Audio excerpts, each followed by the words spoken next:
أعوذ بالله من الشيطان الرجيم.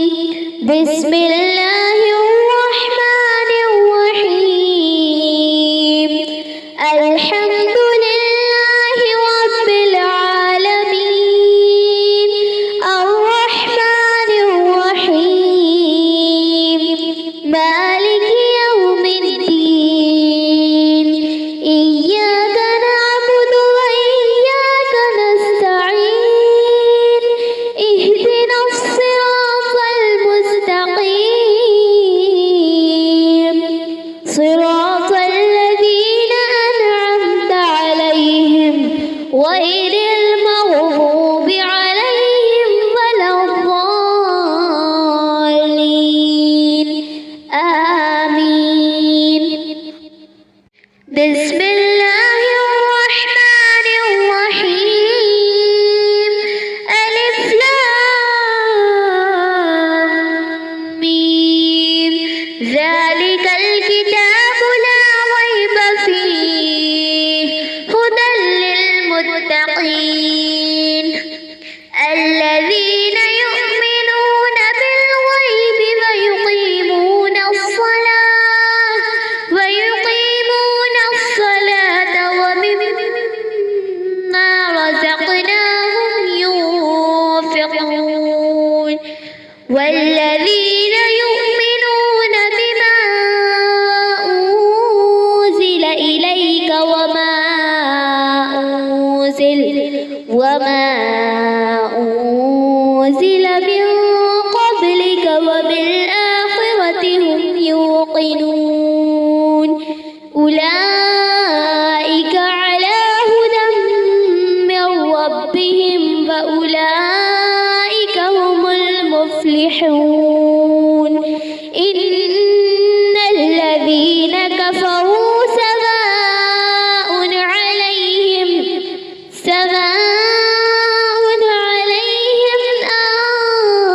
أنذرتهم أم لم تنذرهم لا يؤمنون. ختم الله على قلوبهم وعلى سمعهم وعلى أبصارهم غشاوة ولهم عذاب عظيم. ومن الناس من يقول آمنا بالله وباليوم الآخر وما هم بمؤمنين. يخادعون الله والذين آمنوا وما يخدعون إلا أنفسهم وما يشعرون. في قلوبهم مرض فزادهم الله مرضا ولهم عذاب أليم بما كانوا يكذبون. وإذا قيل لهم لا تفسدوا في الأرض قالوا إنما نحن مصلحون. ألا إنهم هم المفسدون ولكن لا يشعرون. وإذا قيل لهم آمنوا كما آمن الناس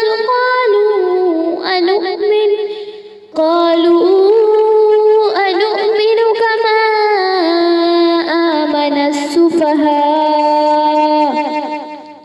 ألا إنهم هم السفهاء ولكن لا يعلمون. وإذا لقوا الذين آمنوا قالوا آمنا وإذا خلوا إلى شياطينهم قالوا إنا معكم إنما نحن مستهزئون.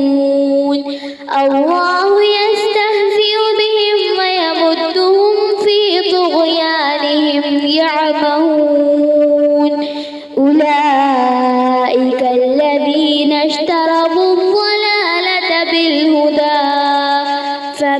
ربحت تجارتهم وما كانوا مهتدين.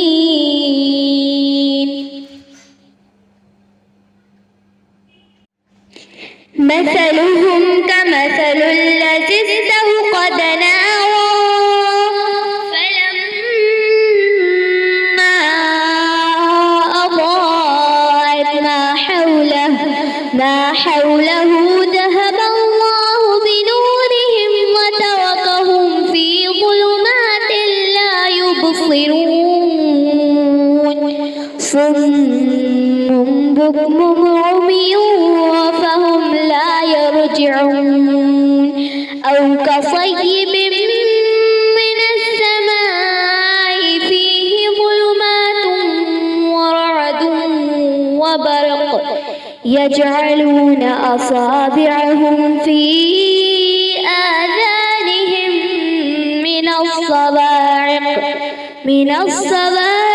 حذر الموت والله محيط بالكافرين. يكاد البرق يخطف أبصارهم كلما أضاء لهم مشوا فيه وإذا أظلم عليهم قاموا ولو شاء الله لذهب بسمعهم وأبصارهم إن الله على كل شيء قدير. يا أيها الناس اعبدوا ربكم الذي خلقكم والذين من قبلكم لعلكم تتقون. الذي جعل لكم الأرض فراشا والسماء بناء وأنزل من السماء ماء فأخرج به من الثمرات رزقا لكم فلا تجعلوا لله أندادا وأنتم تعلمون. وإن كنتم في ريب مما نزلنا على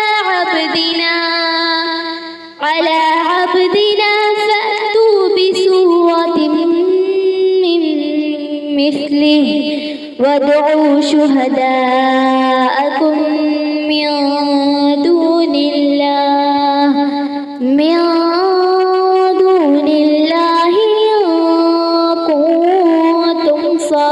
صادقين. فإن لم تفعلوا ولن تفعلوا فاتقوا النار التي وقودها الناس والحجارة أعدت للكافرين. وبشر الذين آمنوا وعملوا الصالحات أن لهم جنات تجري من تحتها الأنهار كلما رزقوا منها من ثمرة رزقا قالوا هذا الذي رزقنا من قبل وأتوا به متشابها ولهم فيها أزواج مطهرة وهم فيها خالدون. إن الله لا يستحيي أن يضرب مثلا ما بعوضة فما فوقها فأما الذين فيعلمون أنه الحق فأما الذين آمنوا فيعلمون أنه الحق من ربهم وأما الذين كفروا فيقولون ماذا أراد الله بهذا مثلا يضل به كثيرا ويهدي به كثيرا وما يضل به إلا الفاسقين الذين ينقضون عهد الله من بعد ميثاقه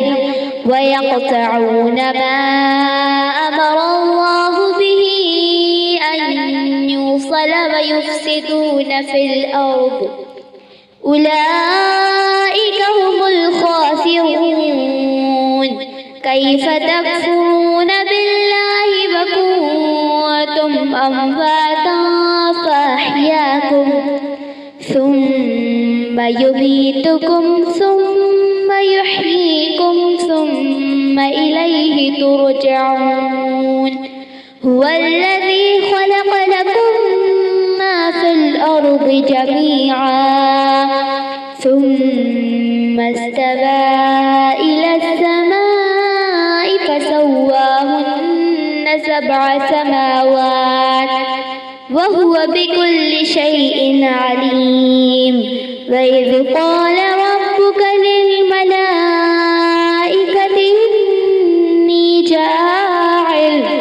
إني جاعل في الأرض خليفة قالوا أتجعل فيها من يفسد فيها ويسفك الدماء ونحن نسبح بحمدك ونقدس لك قال إني أعلم ما لا تعلمون وعلم آدم الأسماء كلها ثم عرضهم على الملائكة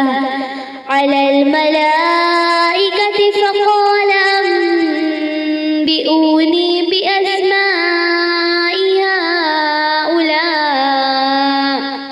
بأسماء هؤلاء إن كنتم صادقين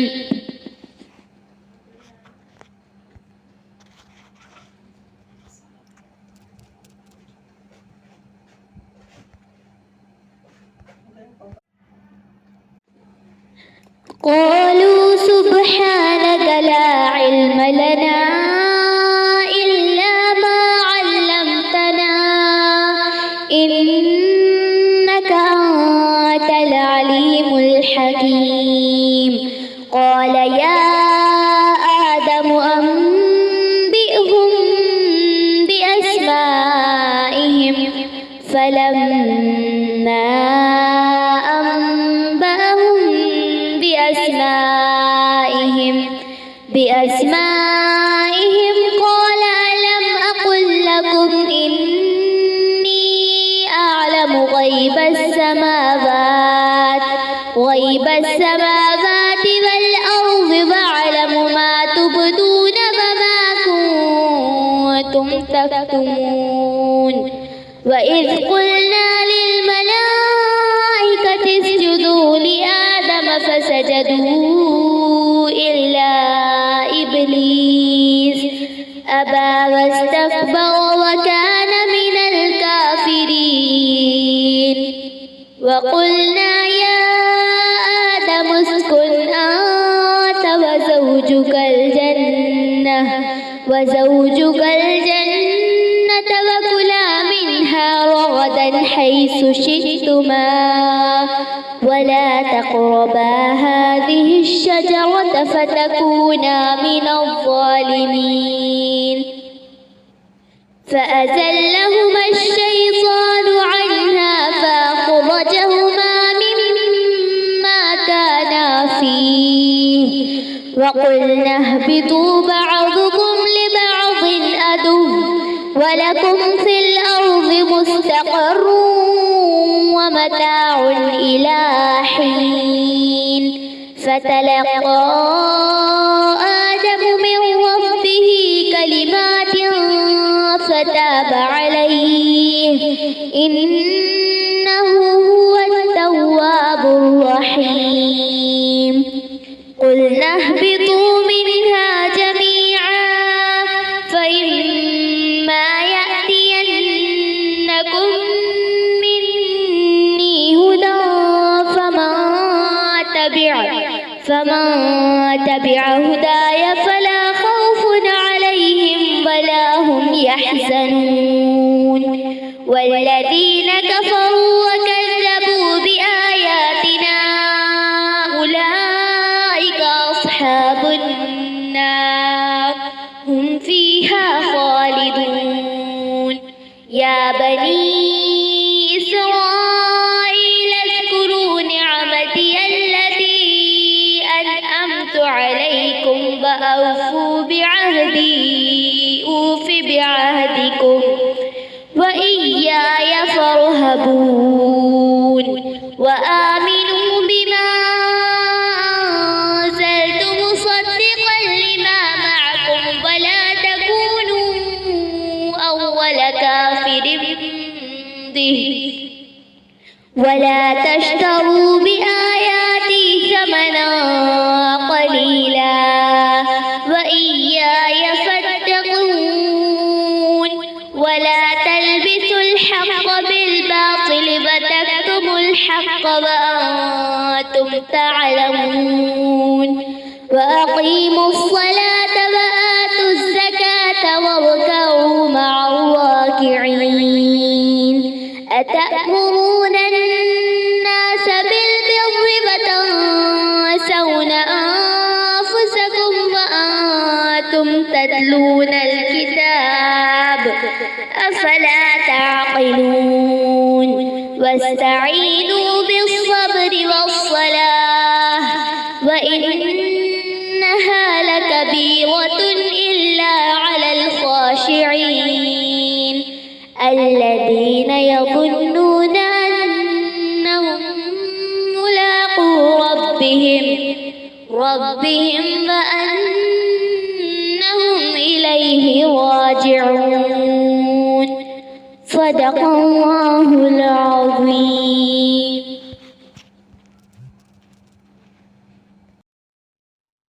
إن الحمد لله نحمده ونستعينه ونستغفره ونعوذ بالله من شرور أنفسنا ومن سيئات أعمالنا من يهده الله فلا مضل له ومن يضلل فلا هادي له وأشهد أن لا إله إلا الله وحده لا شريك له وأشهد أن لا إله إلا الله وحده لا شريك له وأشهد أن محمدا عبده ورسوله أما بعد فأعوذ بالله من الشيطان الرجيم بسم الله الرحمن الرحيم رب اشرح لي صدري ويسر لي أمري واحلل عقدة من لساني يفقهوا قولي ربي يسر ولا تعسر وتمم بالخير وبك نستعين يا فتاح ربي زدني علما اللهم فقهنا في الدين یا مقلب القلوب ثبت قلبی علی دینک آمین یا رب العالمین. السلام علیکم ورحمۃ اللہ وبرکاتہ. آج ہم اللہ سبحانہ تعالیٰ کی توفیق سے سورہ بقرہ تلاوت کریں گے. سورہ بقرہ مدنی سورت ہے. حدیث مبارکہ میں خاص فضیلت بیان کی گئی ہے. جس گھر میں سورہ بقرہ پڑھی جاتی ہے اس گھر سے شیاطین بھاگ جاتے ہیں. سورہ بقرہ قرآن کی کوہان ہے اور اس کی بلندی ہے. اس کی ہر آیت کے ساتھ 80,000 فرشتے نازل ہوئے تھے. بالخصوص آیت الکرسی تو خاص عرش کے تلے سے نازل ہوئی ہے. حضرت عبداللہ بن مسعود رضی اللہ تعالیٰ عنہ کا فرمان ہے کہ جو شخص سورہ بقرہ کی پہلی 4 آیتیں، آیت الکرسی اور اس کے بعد کی 2 آیتیں اور سورہ بقرہ کی آخر کی 3 آیتیں یعنی ٹوٹل 10 آیتیں صبح اور شام پڑھ لے تو ان کو شیطان یا کسی چیز نقصان نہیں پہنچا سکتی. آپ صلی اللہ علیہ وسلم نے فرمایا جس گھر میں رات کے وقت سورہ بقرہ پڑھی جائے وہاں 3 راتوں تک شیاطین داخل نہیں ہو سکتے. امام ترمذی کی حدیث ہے محمد صلی اللہ علیہ وسلم نے فرمایا قرآن سیکھو، قرآن کو پڑھو. جو کوئی اس کو سیکھتا ہے پھر اس پر عمل بھی کرتا ہے اس کی مثال ایسی ہے جیسے مشک سے بھرا ہوا برتن جس کی خوشبو ہر طرف مہکتی ہے. اور جو قرآن حاصل کرنے کے بعد سو جانے والوں کی مثال اس برتن کی طرح ہے جس میں مشک تو بھری ہوئی ہے لیکن اس کا منہ بند کیا ہوا ہے. اس حدیث مبارکہ سے ہمیں کیا پتہ چل رہا ہے؟ قرآن جو کچھ سیکھے اسے دوسروں تک پہنچانا بھی چاہیے اور اس پر خود بھی عمل کرنا چاہیے۔ نبی کریم صلی اللہ علیہ وسلم نے فرمایا سورہ بقرہ سیکھو، اس کا لینا برکت ہے اور اس کا چھوڑنا باعث حسرت ہے، اور جادوگر اس کی طاقت نہیں رکھتے۔ پھر کچھ دیر خاموش رہے اور فرمایا سورہ بقرہ اور سورہ آل عمران دونوں نورانی صورتیں ہیں، ان دونوں صورتوں کو پڑھنے والوں کے لیے قیامت کے دن یہ دونوں جب کسی قسم کا سایہ نہیں ہوگا نا، تب یہ ہمارے لیے سایہ دیں گے، بادل کی طرح پڑھنے والوں پر سایہ کریں گے۔ قرآن پڑھنے والا شخص جب خبر سے اٹھے گا تو دیکھے گا کہ یہ ایک نورانی چہرہ والا شخص کھڑا ہو اور کہتا ہے کہ تم مجھے جانتے ہو؟ اس نے کہے گا نہیں، تو جواب دے گا میں تمہارا قرآن ہوں جس کی تم تلاوت زندگی میں کرتے تھے، اور قیامت کے دن اللہ سبحانہ تعالیٰ سے سفارش کرے گا، یعنی خبر سے لے کے حشر تک قرآن ہمیں ساتھ دے گا۔ جو چیز ہمیں خبر سے لے کے حشر تک ساتھ دینے والی ہے اس کے ساتھ ہم غفلت میں ہیں، اس کو ہم سمجھنے کی توفیق ہی نہیں ملتی، ہم کو ٹائم ہی نہیں ملتا۔ اگر اللہ تعالیٰ توفیق دے بھی دیا تو اس میں استقامت کے ساتھ پڑھنے کے لیے کوشش ہی نہیں کرتے نا۔ تو جو چیز ہمیں خبر سے لے کے حشر تک ساتھ دیتی تو شیطان نہیں چاہتا کہ ہم اس کی یعنی پابندی کے ساتھ پڑھ کے اپنی جنت حاصل کر لیں۔ تو شیطان ہمیں خاص طور سے جب سورہ بقرہ آپ شروع کریں گے، کیونکہ اس کی بہت بڑی فضیلت ہے نا، اس میں زندگی گزارنے کے احکامات ہے، جس سے اللہ تعالیٰ منع کیا وہ ہے۔ اگر تمام آسمانی کتابوں کو بھی ایک طرف رکھ دیں اور سورہ بقرہ کے احکامات کو رکھ دیں تو وہ اس کا مقابلہ نہیں کر سکتے، یعنی پوری آسمانی کتابوں کا نچوڑ ہے سورہ بقرہ میں۔ تو سارے احکامات جب ہم جان لیں گے، اللہ اور رسول کی شریعت کے مطابق زندگی گزاریں گے، تو شیطان تو نامراد ہوگا نا۔ تو اسی لیے نہیں چاہتا کہ وہ ہمیں سورہ بقرہ سیکھے اور قرآن کا ترجمہ تفسیر جانے۔ اب سورہ بقرہ مدنی سورت نزول کے اعتبار سے یہ مدینہ دور کی ابتدائی سورتوں میں سے ہے، اور کچھ آیتیں اس کی حجۃ الوداع کے موقع پر نازل ہوئی تھی۔ بعض علماء اکرام کہتے ہیں کہ اس میں 1000 خبریں ہیں، 1000 احکامات ہیں اور 1000 منہمات ہیں جسے منع کیا گیا، اور یہ سورت کی شروعات حروف مقطعات سے ہوئی ہے۔ اس میں الف لام میم جو 3 ورڈ ہے نا، اس کو علیحدہ علیحدہ پڑھے جانے والے حروف کہا جاتا ہے۔ تو الف کا ایک حروف ہے، اس کے اللہ تعالیٰ 10 نیکیاں لکھیں گے، اور لام دوسرا حروف ہے، اس کے 10 نیکیاں، میم تیسرا حروف ہے، اس کے 10 نیکیاں، یعنی صرف آپ الف لام میم کہیں گے تو 30 نیکیاں آپ کے نامہ عمل میں لکھی جا چکی۔ عرب لوگوں کی زبان تھی نا، تو نبی کریم صلی اللہ علیہ وسلم بھی عرب میں سے تھے، تو جن کو ان کی زبان میں قرآن نازل کرنے کا مقصد یہ تھا کہ وہ اپنی مادری زبان کو اچھے سے سمجھ سکے، تو انہوں نے اس کے باوجود اللہ کا کلام ماننے سے انکار کر دیا۔ تو اللہ سبحانہ تعالیٰ نے بھی ان کو چیلنج کیا، ایسا کوئی حروف جو تم بنا سکتے تو بنا کر لے کر آؤ، کیونکہ نبی کریم صلی اللہ علیہ وسلم امی تھے، پڑھنا لکھنا نہیں جانتے تھے، اور پھر مکے کے لوگوں میں مشہور تھے کہ امین و صادق۔ 40 سال کی زندگی جب ان کی گزری امین و صادق کی، جب ان کو نبوت دی گئی، جب انہوں اللہ کے کلام آپ تک لے کر آئے، بندوں تک لے کر آئے، تو کیسے وہ جھوٹا کلام لا سکتے؟ سوچنے والی بات تھی نا۔ تو اللہ تعالیٰ کا معجزہ تھا، ایک نبی امی ہونے کے باوجود ان کو فصیح و بلیغ کلام دینا، یہ اللہ تعالیٰ کا کلام ہے، اس واضح طور پر کلیئر ہے نا یہ بات۔ تو قیامت تک آنے والوں کے لیے اللہ تعالیٰ نے چیلنج کے لیے یہ حروف مقطعات دی ہے۔ تو ساری دنیا بھی مل کر اللہ تعالیٰ کے مقابلے میں اگر مدد کر لے ایک دوسرے کی، تب بھی اللہ تعالیٰ کی آیت کا مقابلہ نہیں کر سکتے لوگ۔ ذالکہ کے معنی عرب لوگ جو ہے نا، کسی چیز کی عظمت بیان کرنے کے لیے وہ کتاب کہا گیا ہے، یعنی ذالکہ ہی استعمال کرتے تھے۔ تو اس سے کیا مراد ہے؟ لوح محفوظ میں جو کتاب ہے اس کی طرف اشارہ کیا جا رہا ہے۔ اسی قرآن سے وقفے سے ضرورت کے تحت دنیا میں 23 سال کی مدت میں قرآن مکمل نازل کیا گیا۔ تو لا ریبہ کا مطلب کیا ہے؟ اس میں کوئی شک کی گنجائش ہی نہیں ہے، اللہ تعالیٰ کی طرف سے ہے یہ کتاب، 100% ماننا چاہیے۔ جو کچھ قرآن کریم میں ہے وہ اللہ سبحانہ تعالیٰ کی باتیں ہیں، اس کی بھی جو احکامات ہے وہ بھی ایمان والوں کے لیے ماننا اور عمل کرنا ضروری ہے۔ فیہ، اس میں، ھدی للمتقین کیا مطلب ہے؟ یہ متقین جو لوگ ہیں، اللہ تعالیٰ سے جو ڈرنے والے ہیں، ان کے لیے ہدایت ہے اور کامیابی انہی لوگوں کو ملتی جو اللہ سے ڈر کے زندگی گزارے۔ اور فلاح اور کامیابی گمراہی سے نجات کے لیے ضروری چیزیں ہیں۔ اس میں قرآن میں جو عقائد ہے نا، یعنی توحید، رسالت اور احکامات جو دیے گئے، سب انسانیت کے لیے فائدہ مند ہے۔ بعض پچھلی کتابیں جو ہوا کرتی تھی نا، قرآن سے پہلے جو نازل ہوئی تھی، وہ کسی علاقے کے لیے، کسی ایک امت کے لیے نازل ہوئی تھی، لیکن قرآن ایک ایسی واحد کتاب ہے جو ساری انسانیت کے لیے اتاری گئی ہے۔ لیکن اس سے فائدہ کون حاصل کر سکتے؟ جو لوگ اللہ تعالیٰ پر ایمان رکھتے ہیں اور آخرت کے عذاب سے ڈرتے ہیں اور دنیا کی زندگی جب گزارتے ہیں تو اللہ تعالیٰ سے ڈرتے ہوئے زندگی گزارتے ہیں، جن کے دل مرنے کے بعد اللہ کی بارگاہ میں جواب دہی کا احساس کرتے ہیں نا، وہی لوگ اس سے ڈر سکتے، اس پر عمل کر سکتے۔ جن کے دل میں ایمان نہیں ہے، آخرت کی فکر نہیں ہے، اور نہ ہی وہ ہدایت کے طلبگار ہے اور نہ ہی گمراہی سے بچنا چاہتے، تو ایسے لوگوں کو کیسے ہدایت ملیں گے؟ بتائیں۔ جب کبھی ہم مسئلوں میں پھنس جاتے، ہمیں پتہ ہی نہیں ہوتا کہ اس کے باہر آنے کا اکثر یعنی جو مومن ہے نا ان کو کہ قرآن کی آیتیں ان کے سامنے آ جاتی نا، تو جب ان کو ایسا لگتا کہ یہ ہمارے لیے نازل ہوئی، تو جس میں ان کے مسئلوں کا حل بھی مل جاتا، اور اکثر ایسا ہوتا ہے کہ یہی ہماری قرآن کی آیتیں ہمارے لیے رہنمائی کا ذریعہ بن جاتی۔ تو اللہ سبحانہ تعالیٰ انسانوں کے لیے قرآن نازل کیا ہے، لیکن اس سے صرف ہدایت متقی لوگ ہی حاصل کر سکتے۔ متقی کسے کہتے ہیں؟ تقوی اختیار کرنے والوں کو۔ اور تقوی سے کیا چیزیں آتی ہے؟ اللہ تعالیٰ پر ایمان، آخرت پر ایمان، جنت دوزخ پر ایمان، مرنے کے بعد ہمارے نامہ عمل کا حساب کتاب ہوگا، اللہ کی رضا جس کو حاصل ہو جائیں گے نا تو وہ یہ ساری چیزوں پر عمل کریں گے۔ اس میں عمل کی باتیں کیا ہونی چاہیے؟ ارکان اسلام کی پابندی کرنا، جیسا کہ کلمہ توحید پڑھنے کے بعد نماز۔ قرآن میں سب سے پہلا ذکر عبادتوں میں جس کا آیا ہے وہ ہے نماز کا، اور مرنے کے بعد انسان سے سب سے پہلا سوال خبر میں نماز کے بارے میں کیا جائے گا۔ جس کی نماز مکمل نکلی اس کے آگے کے مراحل آسان ہونے والے۔ نماز کے بعد روزہ، زکوٰۃ اور حج، یعنی اسلام کے جو 5 پلر ہے اس میں سے 3 تو سب کے لیے ضروری ہے، چاہے وہ امیر ہو، غریب ہو، مفلس ہو، خوبصورت ہو، کالا ہو، گورا ہو، سب کے لیے۔ لیکن بعد کے 2 چیزیں جو ہے زکوٰۃ اور حج، یہ صاحب استطاعت جس کے پاس اللہ تعالیٰ نے مال دیا ہے ان کے لیے ہے۔ جو کچھ بھی ہم عبادتیں جیسے نماز، روزہ، صدقہ، خیرات کرتے ہیں اس پر کبھی بھی غرور تکبر نہ کرنا، کیونکہ یہ ہمارے عمل قبول ہوئے یا نہیں ہوئے اس کی فکر کرنا چاہیے ہمیں، کیونکہ دیکھیں اکثر ہم اپنے عمل ریاکاری، تکبر کی وجہ سے ضائع کر لیتے۔ تو حلال کمائی سے ہم جو کچھ بھی صدقہ خیرات کریں گے وہ چھپا کر کرنا چاہیے، اور دھوکہ بازی، جھوٹ، چوری، چغلی، غیبت، زنا، قتل وغیرہ سے بچنا ضروری ہے۔ اور قرآن کو اکثر لوگ کیا کرتے ہیں؟ وظیفوں کے طور پہ پڑھ لیتے، صبح یہ پڑھنا ہے، شام یہ پڑھنا ہے، جمعے کو یہ پڑھنا ہے، کچھ مشکل آ گئی تو یہ پڑھنا ہے۔ تو میں نہیں سمجھتی کہ قرآن کو وظیفے کے طور پر کچھ سوروں کو مخصوص کر لینا بہتر ہے، کیونکہ قرآن پورے کا پورا اللہ تعالیٰ کی طرف سے رحمت ہے اور شفا ہے انسانوں کے سینوں کے لیے، دلوں کے لیے۔